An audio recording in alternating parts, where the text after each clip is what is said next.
Saludos compañeros y profesora, a mí me correspondió analizar el libro Dialéctica y Psicología del Desarrollo, elaborado por José A. Castorina y Ricardo J. Vaquero. José Antonio Castorina es profesor y máster de filosofía. Se doctoró en educación por la Universidad Federal do Rio Grande do Sul. Es actualmente director de la IC, Instituto de Investigación de Ciencias de la Educación, Facultad de Filosofía y Letras. Ricardo Vaquero es licenciado en Psicopedagogía y posee un doctorado de la Universidad Autónoma de Madrid. Se desempeña como director del programa de investigación, discursos, prácticas e instituciones educativas, desarrollado en la Universidad Nacional de Quilmes. Este libro se divide en 4 capítulos básicamente. Primer capítulo, la dialéctica en la historia del pensamiento. Bien, ahora entrando en materia, definiremos qué es dialéctica. Es la técnica de la conversación, con igual significado en latín. Dialéctica es una rama de la filosofía cuyo ámbito y alcance han variado significativamente a lo largo de la historia. La dialéctica platónica es el método propio de la filosofía.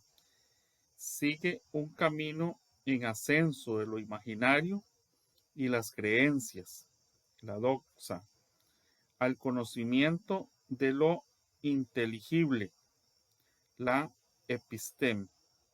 Según otra acepción, la dialéctica es el examen de las ideas racionales y de las relaciones que sostienen entre sí. Los autores realizan una síntesis de lo que ha sido la dialéctica a través de la historia. En este capítulo exhibe una pluralidad de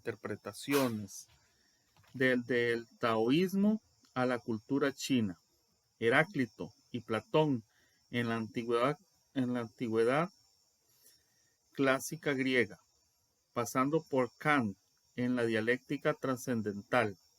Kant se ocupa de la posibilidad de la metafísica, así como de la naturaleza del funcionamiento de la razón. La razón tiende a la búsqueda de lo incondicionado, a extender su conocimiento más allá de la experiencia y preguntarse por Dios, el alma y el mundo como totalidad. La dialéctica hegeliana consiste en establecer una tesis, su contrario, una antítesis, y su resolución en una síntesis. A cada afirmación de algo le corresponde su respectiva negación, y al choque entre ambos una solución o conclusión, que posteriormente se convierte en otra tesis, y así sucesivamente. Karl Marx, en el pensamiento moderno, quien nunca llegó a desarrollar ensayo alguno sobre su propio método dialéctico.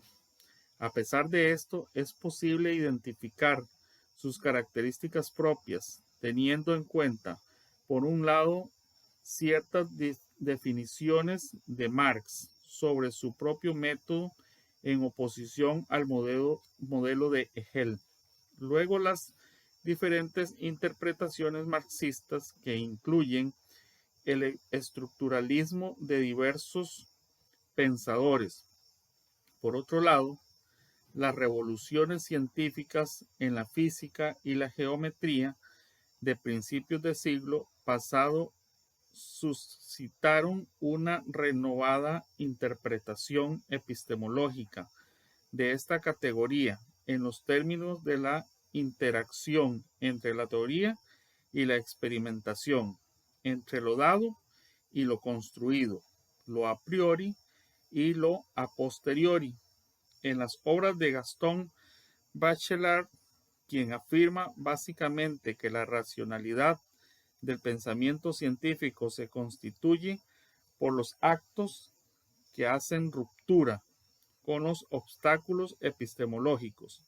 Este autor emplea el término dialectización para referirse a la rectificación y la deformación histórica de los conceptos de los principios de una teoría científica. Bachelard rechaza la dialéctica a priori de Hegel y defiende una acción polémica de la razón que surge de la historia de las teorías científicas.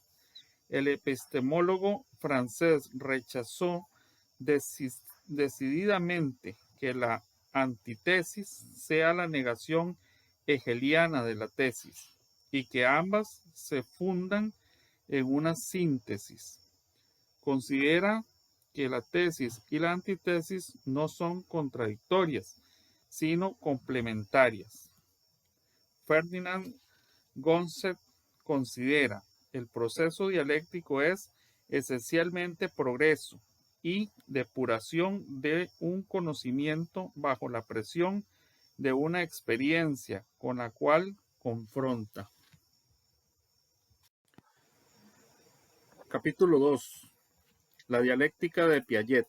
En este capítulo los autores presentan el enfoque de las ideas científicas que culmina en la constitución del enfoque metodológico de las totalidades racionales. En segundo lugar, se explora la dialéctica de la propia exploración científica hasta el método clínico de exploración. Por último, se comentan algunas inconsecuencias de su pensamiento dialéctico. El propósito de Jean Piaget fue postular una teoría del desarrollo que ha sido muy discutida entre los psicólogos y los educadores, basado en un enfoque holístico que postula que el niño construye el conocimiento a través de muchos canales: la lectura, lo que escucha, la exploración y experimentando su medio ambiente.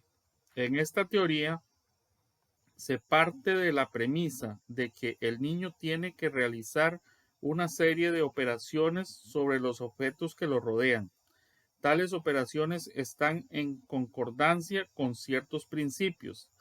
La efectividad, o sea, las acciones deben coordinarse unas con otras con base en un propósito, posibilidad de efectuar operaciones reversibles que permiten modificar ciertas propiedades de un objeto, operaciones que permiten alcanzar la conservación, condición fundamental para poder construir la noción de objeto.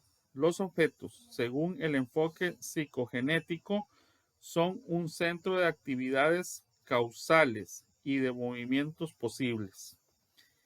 Limitaciones de la teoría de Piaget. Bueno, Piaget subestima las habilidades de los niños, establece etapas fijas, no toma en cuenta el papel de la cultura y del contexto social en el desarrollo. Los estudios de Piaget fueron desarrollados en niños de Europa, principalmente en niños suizos de clase media, con condiciones y características distintas a la media mundial. Tercer capítulo, la dialéctica de Vygotsky. En este capítulo los autores analizan en primer término la incidencia de autores cruciales en la manera en que Vygotsky interpreta los procesos dialécticos, tanto en el terreno filosófico como en el psicológico. En segundo término, se consideran las tesis vygotskianas en relación con la manera de interpretar el estado de la ciencia psicológica de su época y los problemas que plantean la construcción de una psicología general.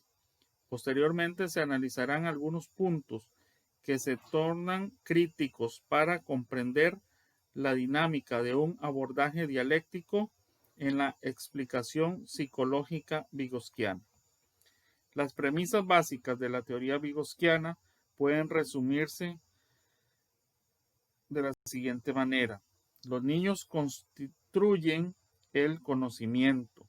El desarrollo no puede considerarse aparte del contexto social.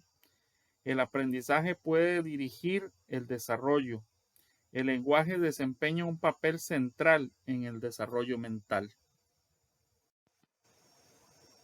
Cuarto capítulo. Dialéctica y explicación psicológica. Se realiza una comparación entre los aportes de Vygotsky y Piaget, así como sus principales contradicciones, que veremos a continuación. Semejanzas entre Piaget y Vygotsky. Ambos fueron constructivistas. Ambos creían que el ambiente potencia el desarrollo cognitivo. Para ambos, el sujeto es activo en el aprendizaje. Coinciden en que el desarrollo tiene un punto final, pero los primeros años son esenciales. Para ambos, el aprendizaje se da por un conflicto con el ambiente. Analizaremos las diferencias entre el pensamiento de Piaget y Vygotsky.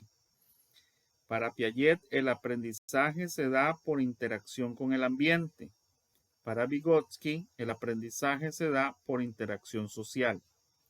Para Piaget, la inteligencia depende de los factores biológicos, mientras que para Vygotsky la inteligencia depende de factores sociales. Para Piaget, el desarrollo es natural y espontáneo. Para Vygotsky, el desarrollo depende del aporte del adulto conocedor.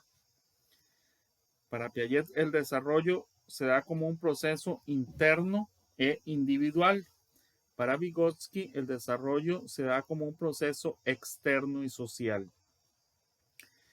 Para Piaget, el avance cognitivo va de lo individual a lo social.